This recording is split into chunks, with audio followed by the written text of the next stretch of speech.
Well, if you think that Starbucks AI is just about predicting your next drink, it's actually about deciding when to brew the next pot of coffee across 40,000 stores. I am Charu, and at times I make content that might require a longer attention span. See, there's an AI engine running quietly behind every Starbucks. It's called Deep Brew. Launched back in 2019 and it runs on Microsoft Azure.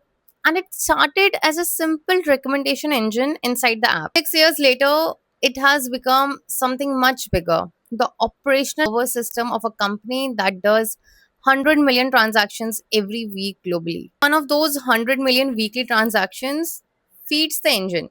And Deep Brew uses that data to decide when to brew the next pot before the current one runs out. How many partners to put on shift tomorrow morning, or which drinks appear in your app today and which gets hidden, which ingredients each store needs to restock and when.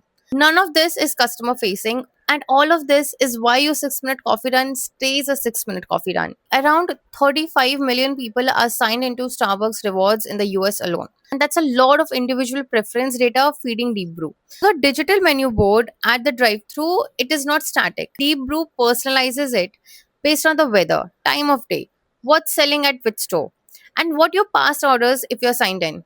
And that we miss you, here's 50 bonus stars notification, that is not random. That's a churn model.